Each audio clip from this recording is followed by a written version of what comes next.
You're tuned in to Ask the Good Doctor, live each and every Wednesday at 1 p.m. Eastern, 12 noon Central, and 10 a.m. Pacific. Dr. LaJoyce Brookshire is here to answer your questions live.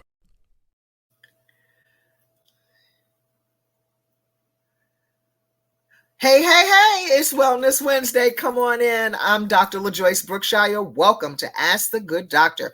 I am here to help you attain, maintain, and reclaim your perfect health. So like, comment, subscribe, share, and grab your Good Doctor notebook. Today, I want to encourage you to grow something. That's right. Grow something, grow one thing, grow anything. If you know what I know, you'd have an entire arsenal, a whole row of food lined up growing for yourself. I have been an avid grower for many years. It started with that potato when we used to do an experiment, first, second, third grade, stick the toothpicks in it, put the potato in the water, watch it sprout. I used to get so much joy out of watching it just sprout. It's just amazing to me what nature can do when you let it do its thing. Well, a few years ago, I said, well, let me try to grow an entire sack of potatoes.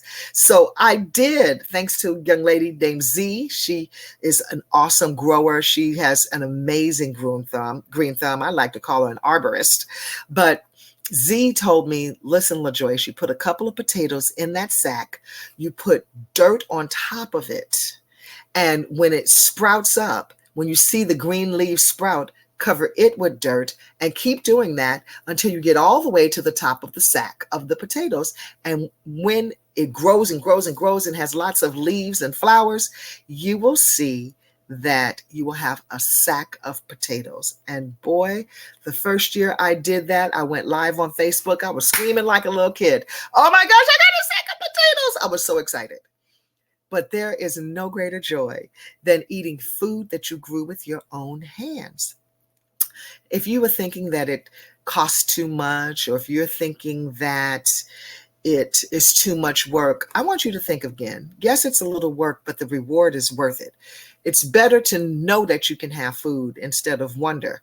We don't know what this world is going to do. We don't know what's happening, and I'm not trying to bring the message of gloom or doom, but I'm just saying stay ready so you don't have to get ready. Okay.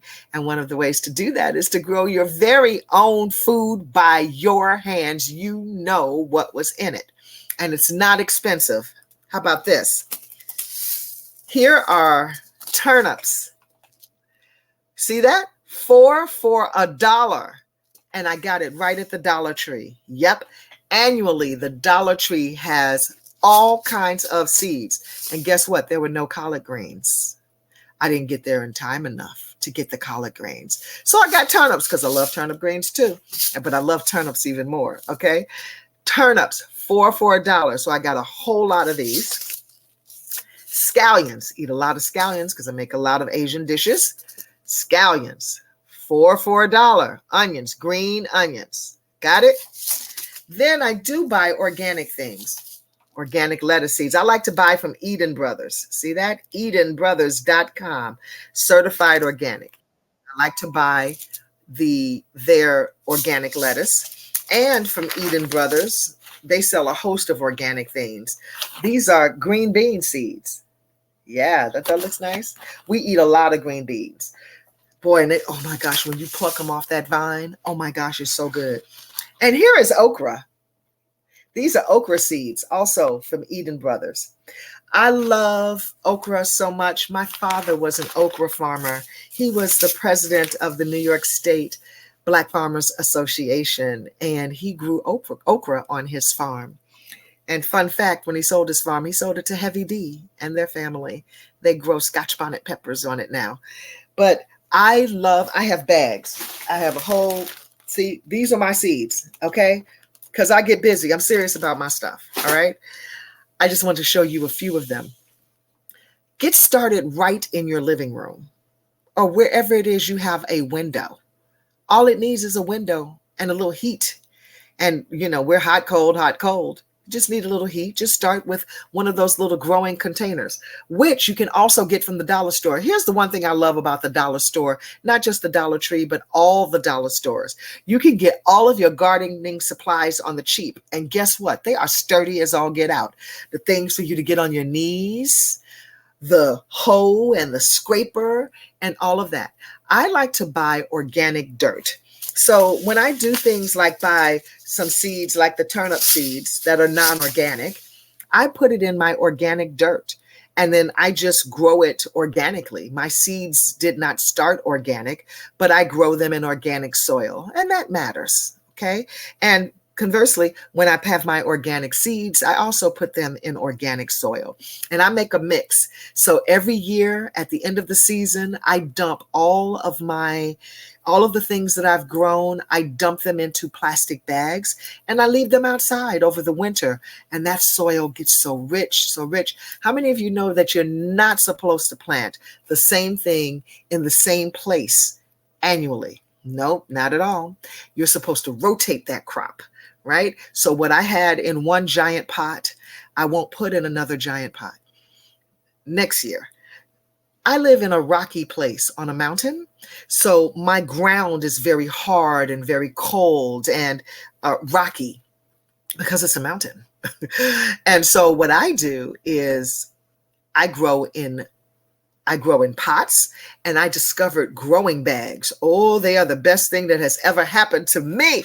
I love the growing bags. They come in different sizes, different heights, and you just roll them down low, and then you start it, and then you roll it up as the crop grows. So I had taken that potato out of the window. I like to thank my dear friend Z for helping me to understand that I could grow an entire sack of potatoes. And when I did, I want to let you know I was screaming like a knucklehead on Facebook Live. Okay, I was like, I got potatoes. So in my kitchen recently, this happened. This onion sprouted. This smells so good. This is a Vidalia onion. And I got them for Super Bowl Sunday, actually, to make some onion rings. So it has sprouted since then, and it is so ripe, and it smells so good. I could still cook this, but you see how sturdy and strong this is right here? This, I could cut off all of these and chop these. These are green onions, okay? I would chop this off. But instead of doing that, because this has sprouted, what I'm going to do is cut off these tips. I'll pinch one off for you. I'm going to cut it down to just like cutting off your split ends, okay? Oh, it smells so good. I'm going to cut it down to the end, and I'm going to plant this entire onion. Yes, I am. And I'm going to cover it with dirt. And this is going to grow a sack of onions the same way I grow a sack of potatoes. So if you want to wait until your onions sprout, or if you want to cut the onion so that this part of the onion is also in the dirt, you can grow yourself onions. And when your potatoes start sprouting, don't throw them away.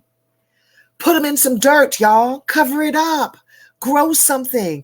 That is the way to do it. Just cover it up and grow a sack of potatoes. Now you don't have to get growing bags like I did, but I save my burlap bags. So I buy basmati rice, and the basmati rice comes in a burlap bag.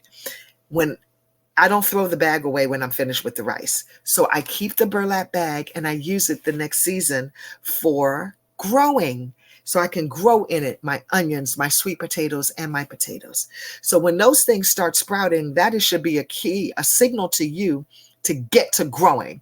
Now, when I grow up, I'm going to get one of those hydroponic lights so that I can grow indoors year round. That's what I really want to do. I really love to grow indoors year round. I'm growing up, and that will be a project one day and one day soon. So I hope that this has encouraged you to grow something. Like I said, if you knew what I knew, you grow a little something, and it doesn't matter where you live. Just grow one thing. Grow one herb. Grow some lavender. Yeah? Grow some cilantro. Grows wonderfully indoors or out. Parsley. And once you grow one thing, you'll catch that little bug, and you'll want to grow many things. I hope that this has encouraged someone to do that indeed.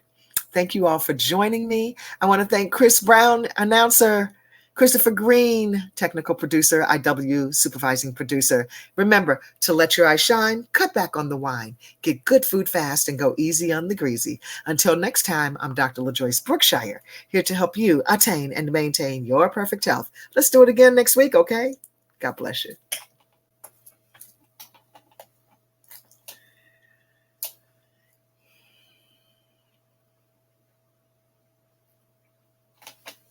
You're tuned in to Ask the Good Doctor, live each and every Wednesday at 1 p.m. Eastern, 12 noon Central, and 10 a.m. Pacific. Dr. LaJoyce Brookshire is here to answer your questions live.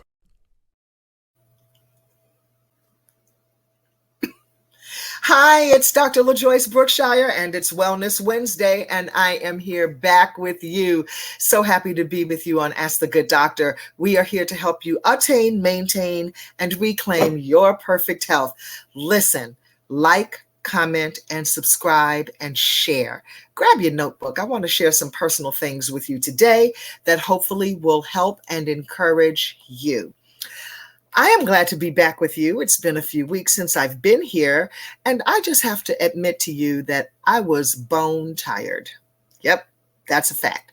I was tired, and I was too tired to even come here and tell you how tired I was. It's just a fact. And there have been some really amazing things happening in my orbit, on my team, in this world. Got a new book out, Women Behind the Mic, Curators of Pop Culture. And for those of you who've never done anything magnanimous, let me encourage you to embark upon it. But also, I want to encourage you to get rest. And we had a lot of rush things happening regarding the book and the times and so many things to get done. But that's the beast of the entertainment industry, yes? Reminds me a little bit of why I left, but that's another show, being quite honest. But it's exhilarating and it's exuberant and it's not just for me. And anything great is really for other people. And I'm happy to have been part of something that is outstanding and amazing for others. We did a launch at the Apollo Theater, and it was huge for 1,200 juniors and seniors with the Department of Education in New York City, and also college students, mid-career people, and of course, industry people. But I can show you better than I can tell you. So take a look at this.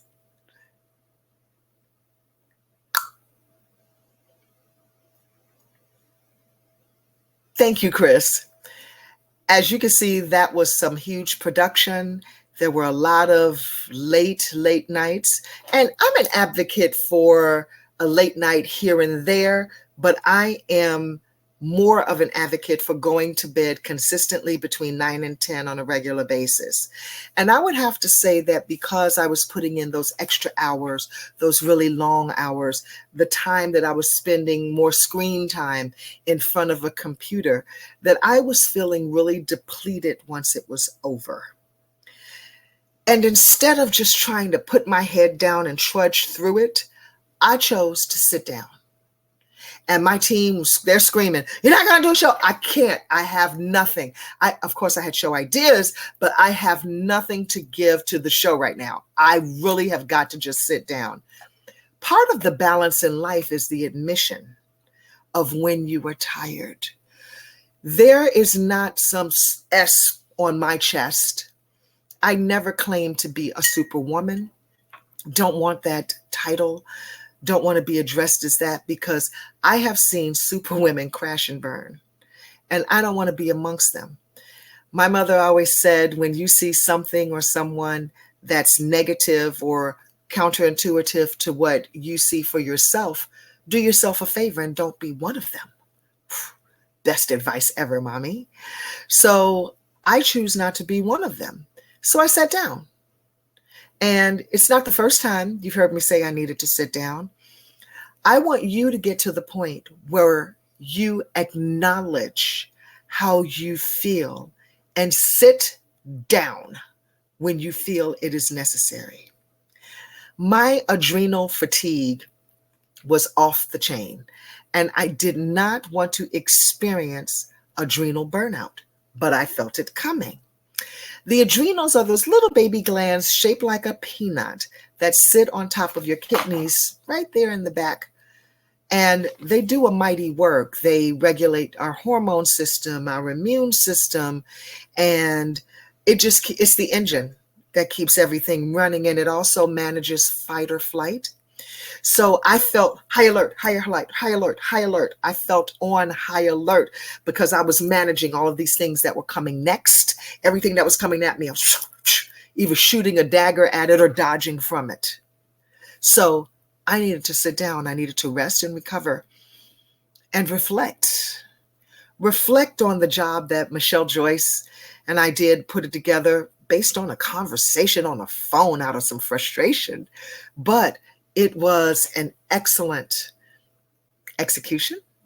And I'm just thankful to God for the ability to execute. I am thankful to have execute with excellence. And when you are accustomed to executing at a very high level, then there's a lot expected of you. But to whom much is given, much is required. So now I just take it in baby steps. A little one over here, a little one here, and then when it's all over, rest and recover. I think that we are foolish to think that we could just go, go, go and not have any repercussion. I think that's the danger of what is happening in this world today. The go, go, go mentality, the appearance of never seeming to get tired. It's a lie. And there's no such thing as catching up on rest. Once you miss it, it's gone. But what you can do is replenish yourself. You can replenish yourself by just being kind and gentle and giving yourself some grace and taking off all pressure. I think I spoke to you all a few weeks back, maybe at the top of the year, about my New Year's resolution being to claim no pressure, because having pressure or receiving it consistently, it leads to resentment, it leads to stress, it leads to a workload burden. And I didn't want any of that in my life this year and moving forward. So I'm so glad to be keenly aware of needing to take the sit. It's also a trying time this time of year because last year this time I was holding vigil over my mother in hospice. And it's an intense thing to come up on that anniversary, that first year anniversary, oh boy. And so that's plaguing me also. And I won't call it a plague, but it's there. And I'm acknowledging it and sitting in it and taking every feeling instead of trying to run away from it and pretend it's not there. And I know that this is how people end up in mental distress, by not wanting to acknowledge how they really feel and not wanting to speak those words out loud. And it doesn't make me weak to make those acknowledgements. No, it doesn't. It makes me aware, is what it makes me. And it is my hope that you become aware as well. Don't give in to what people may be saying about you, to you. You cancel every lie that's being tossed your way. Don't let anybody speak into your life what you know is not so. And the same with me, I don't allow it. I hear it, but I don't receive it. That I know what I know that I know. I know what I know that I know. How about that? And I know I needed to sit. So in the coming weeks, in the rest of the year, there'll be maybe more times when I need to take a sit. There may be an announcement. There may not be an announcement. There'll just be some sit time. Just know that this body, this person, is acknowledging feelings emotionally or physically and really taking a rest. I am very happy of what we built, the Women Behind the Mic team, Michelle Joyce and Lone Mosley, in what we built and what we are building moving forward and how it will be a benefit to the next generation. It makes me proud to call them my sisters. And all of my sisters who appeared on the stage at Women Behind the Mic, it makes me proud and happy. But when you are not getting enough exercise, not enough sunshine, not enough rest, engaging in too much computer time, know that you can smell it coming, because it's coming unless you recover. All right? I want to encourage you all to take some time after you've done something big and magnanimous and spectacular. Take some time to recover. Okay? That is all I have for you today, but that's a lot. Write that down. I want to thank Chris Brown, the announcer. I want to thank Christopher Green, technical producer, and IW, supervising producer, for always having my back and being in my corner. I appreciate you. And remember to let your eyes shine, cut back on that wine, get good food fast, and go easy on the greasy. Until next time, I'm Dr. LaJoyce Brookshire, here to help you attain and maintain your perfect health. Let's do it again next week, okay? God bless you.